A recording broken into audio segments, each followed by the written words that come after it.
نحمده ونصلي ونسلم على رسوله الكريم أما بعد.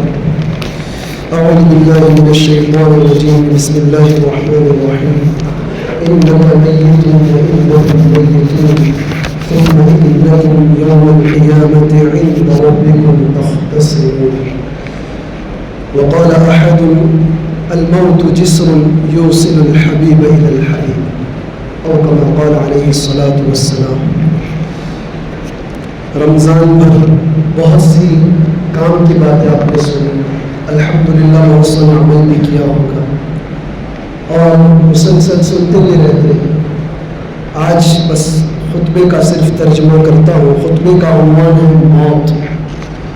موت کیا ہے اور موت کی تیاری کیا ہے، اس پر ایک مختصر سا خطبہ ہے تاکہ آپ خطبہ سنیں تو آپ کو دھیان رہے کہ ہمیں کیا کہا جا رہا ہے.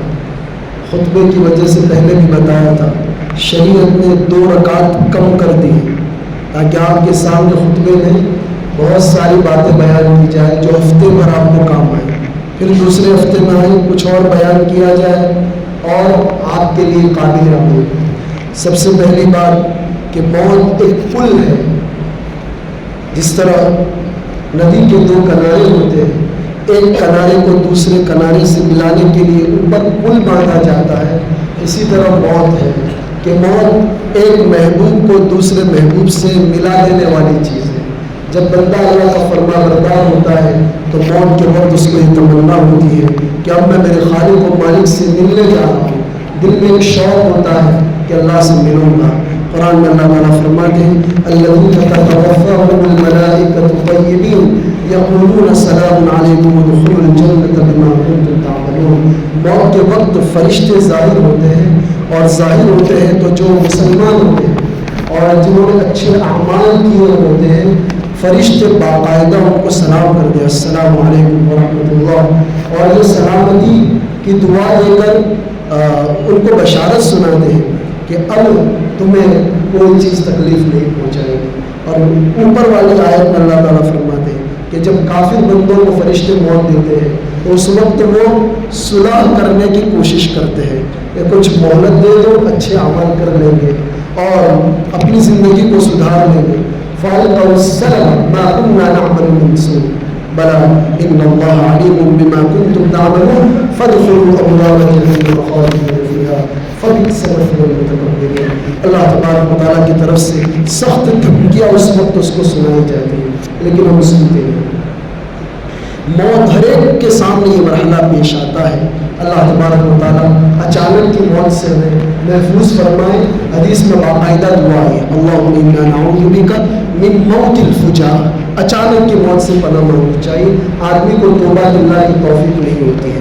آگے کی بات ہے اللہ کے رسول صلی اللہ علیہ وسلم نے ارشاد فرمایا اکثروا من ذکر حادم اللذات. حضرت عمر فرماتے ہیں کہ اللہ کے رسول نے فرمایا کہ لذتوں کو توڑنے والی چیز کو کثرت سے یاد کیا کرو.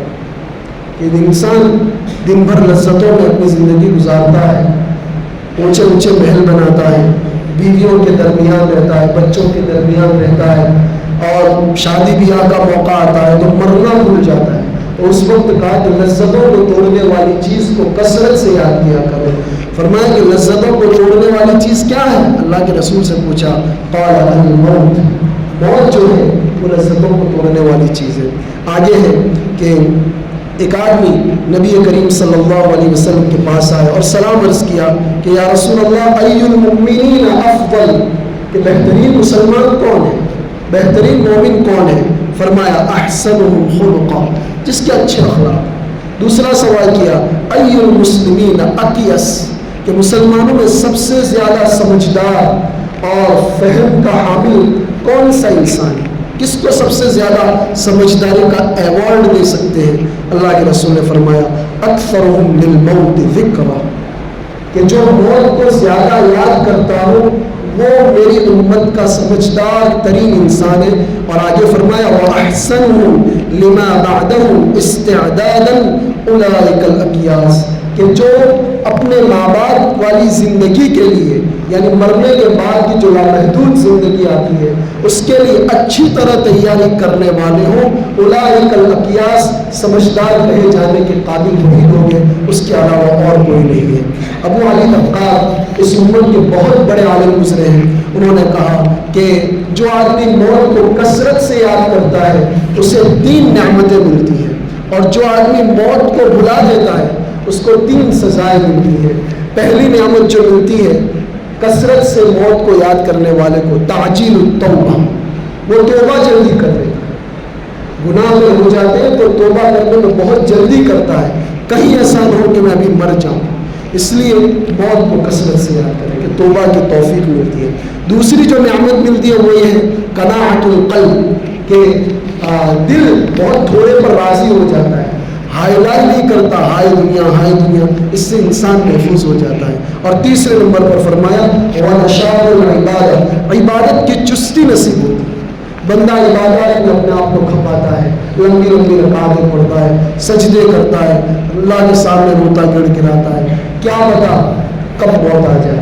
اللہ کے رسول صلی اللہ علیہ وسلم اکثر و بیشتر صحابہ کے سامنے اس طرح کی باتیں ذکر کیا کرتے تھے اور موت کی یاد دلایا کرتے تھے۔ اور جو 3 سزائیں ملتے ہیں جو موت کو بھول جاتے ہیں وہ کیا ہے؟ کا تصویف التوبہ، وہ توبہ کرنے میں ٹال مٹول کرتا ہے، ابھی تو جوانی چل رہی ہے، بڑھاپا آنے تو اس وقت داڑھی رکھوا لیں گے، اس وقت کچھ کر لیں گے، توبہ اللہ کا زمانہ تو آخر کا زمانہ ہے بھائی، کسی کو معلوم نہیں کب کون یہاں سے چل بسے، کسی کو معلوم وقت آیا اور معلوم اللہ تعالیٰ نے اس بات کو چھپا کے رکھا ہے کہ ہم کتنا جیئیں گے، ہے طے وقت، فَإِذَا جَاءَ أَجَلُهُمْ لَا يَسْتَأْخِرُونَ سَاعَةً وَلَا يَسْتَقْدِمُونَ، جب وقت مقرر آ جائے گا نہ ایک گھڑی آگے ہوں گے نہ ایک گھڑی پیچھے، چلے جانا ہے، لیکن کسی کو معلوم نہیں۔ انسان کو ہر وقت اپنی موت کی خبر رکھنی چاہیے۔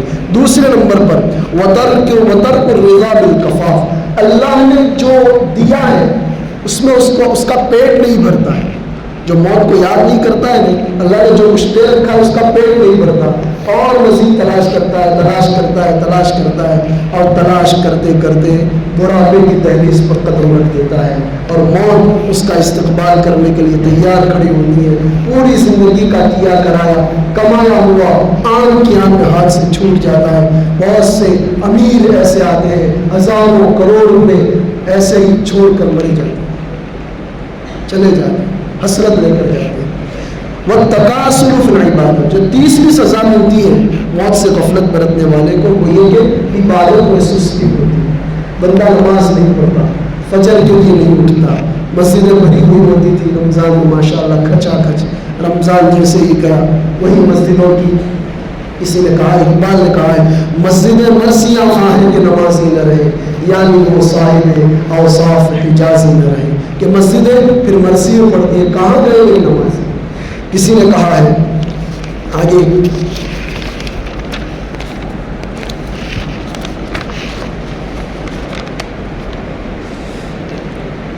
ایک مسئلہ یہی ہے کہ بہت سے لوگ جب مصیبتوں سے پھنس جاتے ہیں، وہ مصیبتوں سے بیزار آ جاتے ہیں، گھریلو پریشانیاں، زندگی کی کٹھنائیاں، دھندا نہیں ملتا ہے تو اس وقت تمنا کرتا ہے کاش میں مر جاؤں تو اچھا۔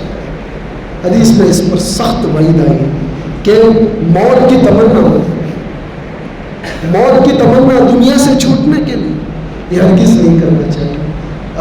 حدیث میں آتا ہے اللہ کے رسول صلی اللہ علیہ وسلم نے ارشاد فرمایا لا يتمنى احدكم الموت من ضر اصابه، کہ تکلیف کی وجہ سے کوئی بھی موت کی تمنا نہ کرے، یہ تکلیف آنے جانے والی چیز ہے، باقی رہنے والی چیز نہیں ہے۔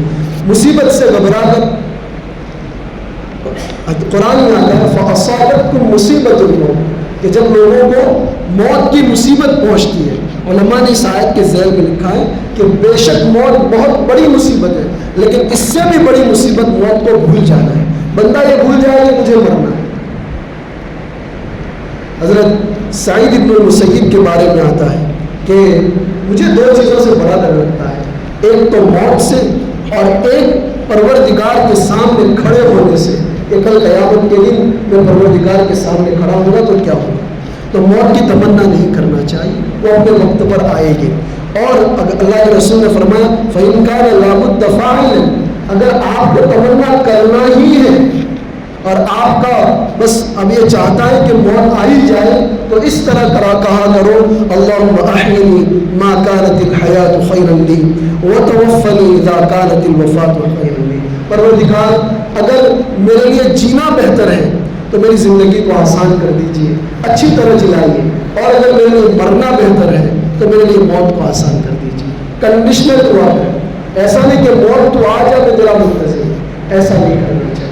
اسی طرح اللہ کے رسول صلی اللہ علیہ وسلم نے ارشاد فرمایا کہ جب موت کی تمنا نہیں کرنا چاہیے قبل اس کے کہ 6 چیزیں آپ دیکھ لو، جب 6 چیزیں آپ دیکھ لیں تو اس وقت اعمال میں جلدی کر کے پتہ نہیں اس وقت کچھ موت کی تمنا تو نہیں، لیکن موت جیسے حالات قائم ہو جاتے ہیں۔ سب سے پہلے نمبر پر فرمایا امارت السفہاء، جب بے وقوفوں کی حکومت آ جائے، عقل سے خالی لوگوں کی، جنہیں رعایا اور پرجا کی کوئی پڑی نہیں ہوتی ہے، اپنا الو سیدھا کرنے میں جو لوگ لگ جاتے ہیں، تو ایسے لوگوں کی حکومت آ جائے تو اس وقت موت کی تمنا اگر بندہ کرنا چاہے تو کر سکتا ہے۔ اور امارت السفہاء کا کہ بے وقوفوں کی حکومت، اس لیے کہ ان کے زمانے میں بہت سی ایسی باتیں پیش آتی ہیں جو انسان کے دین کو اور اس کے مذہب کو خطرے میں ڈالنے والی ہوتی ہیں۔ ہمارے سامنے بہت ساری باتیں ہوتی ہیں کہ ہمارے مذہب کے اندر رخنے ڈالے جا رہے ہیں، جیسے ابھی ایک مسئلہ ہے ٹرپل طلاق کا، یہ ہمارا مذہبی مسئلہ ہے، لیکن کئی مسلمان ایسے ہیں جنہوں نے اس فیصلے کا استقبال کیا کہ حکومت نے جو کہا وہ صحیح کہا، پتہ نہیں اس کا ایمان کیا ہو، ایک دوسرے کو لڈو کھلائے۔ اور ایسے لوگوں کی جو معاملت کرتا ہے ان کی ہاں میں ہاں ملاتا ہے۔ اللہ کے رسول صلی اللہ علیہ وسلم نے صاف الفاظ میں ارشاد فرمایا اولئک لیسوا منی ولست منہم، نہ وہ مجھ میں سے ہیں نہ میں ان میں سے۔ خوب دھیان سے ان باتوں کو سنیں کہ ہر حکومت کی ہاں میں ہاں ملانی نہیں ہوتی، چاہے جان چلے، ایمان تو نہیں جائے گا، یہاں سے دنیا سے کیا بچا کے لے جانا، ایمان ہی تو بچا کے لے کے جانا۔ اس لیے کسی کا سپورٹ کرنا ہے تو سوچ سمجھ کر کریے، ظالم کا کبھی ساتھ مت دیجیے۔ دوسرے نمبر پر اللہ کے رسول نے فرمایا کثرت الشرط، جب پولیس کی زیادتی ہو جائے، ایک ایک جگہ پر آپ کو پولیس چوکی نظر آ جائے، کیونکہ یہ لوگ کیا ہوتے ہیں حکومت کی ہاں میں ہاں ملانے والے ہوتے ہیں، ان کے ظالمانہ قاعدوں کو پبلک پر نافذ کرنے والے ہوتے ہیں۔ جب پولیس کی زیادتی ہو جائے اس وقت بھی آپ موت کی تمنا کرنا چاہے تو کر سکتے ہیں۔ تیسرے نمبر پر فرمایا کہ بیع الحکم، فیصلے بیچے جاتے ہیں، فیصلے بیچے جاتے ہیں۔ کورٹ کے اندر کیا ہوتا ہے، آپ جج کو جو کچھ کھلا دو آپ کے حق میں فیصلہ آ جائے گا، وہ کھلا دے گا اس کے حق میں فیصلہ آ جائے گا۔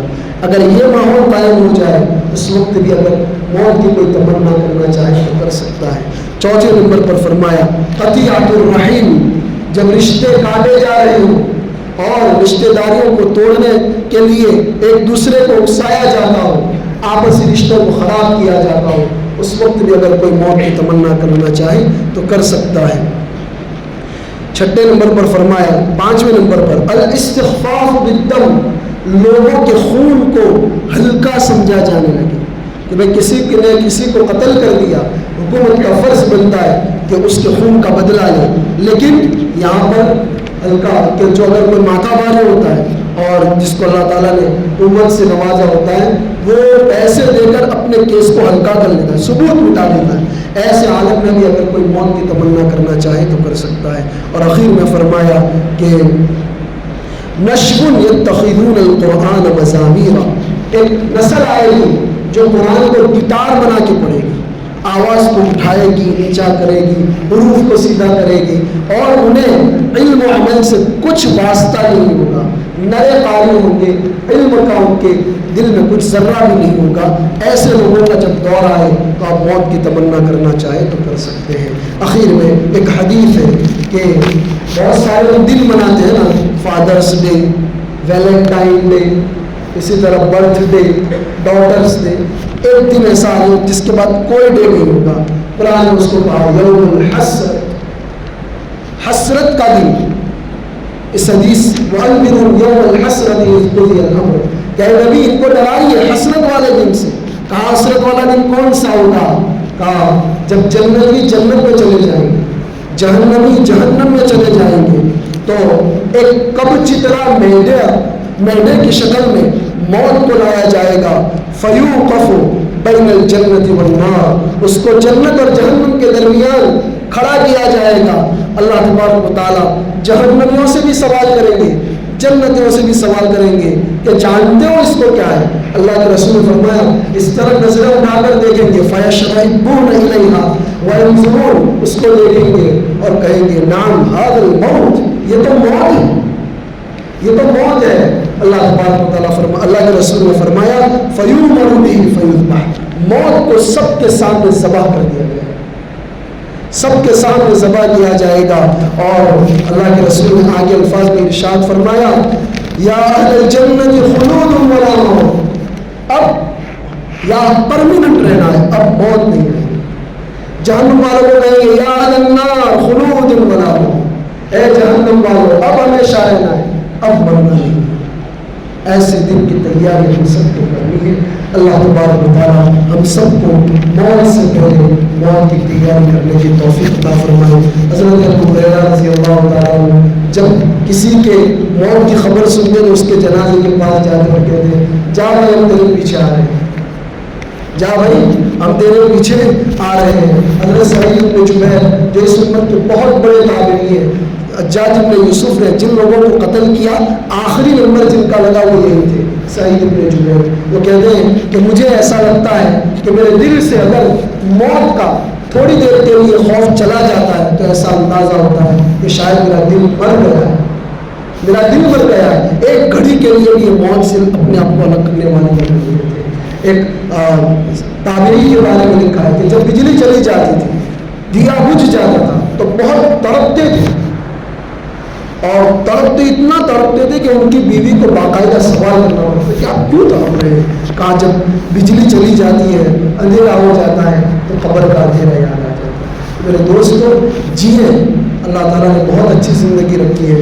کسی نے کہا ہے کہ ایک گھڑی جو میں استغفار کے ساتھ جیوں، اللہ کی یاد کے ساتھ جیوں، وہ ہمیشہ کی موت سے بہتر ہے. یعنی مجھے زندگی پر موت دی جائے، میں مرتا جاؤں مرتا جاؤں مرتا جاؤں، اور میرے پاس ایک گھڑی ایسی ہو کہ میں اس میں ایک مرتبہ، صرف ایک مرتبہ اللہ کو یاد کروں، وہ گھڑی میرے لیے بہتر ہے. کسی بزرگ کے واقعات میں لکھا ہے، اس کے بعد اپنی بات ختم کرتا ہوں، کہ انہیں اللہ تعالیٰ قبروں کا حال ان کے اوپر کھول دیتے تھے، قبروں کا حال ان کے اوپر کھول دیتے تھے. ایک قبر والے کے پاس سے گزرے، اس کی روح سے ملاقات ہوئی، دیکھا کہ وہ بندہ قرآن کریم کی تلاوت کر رہا ہے قبر میں. تو بہت تعجب ہوا کہ یار یہ تو عجیب بندہ ہے، قبر میں جانے کے بعد بھی قرآن کریم کی تلاوت کرتا ہے. کہاں اس میں کون سی تعجب کی بات ہے؟ جب سے مرا ہوں تب سے اب تک 70,000 مرتبہ قرآن شریف ختم کر چکا ہوں، لیکن اس کا کوئی اجر مجھے ملنے والا نہیں. ابھی کچھ دیر پہلے جو تم نے الحمدللہ کہا ہے اس کا ثواب تو مجھے دے دے. تو جیتے جی جو کریں گے اس کے اعمال کو ملیں گے، مرنے کے بعد کچھ ملنے والا نہیں. تو میرے دوستوں موت کی بات، موت کی تیاری کس طرح کرنی چاہیے، غریب کو اسی خیال کے ساتھ جینا چاہیے. اللہ تبارک و تعالیٰ ہم سب کو عمل کی توفیق دے.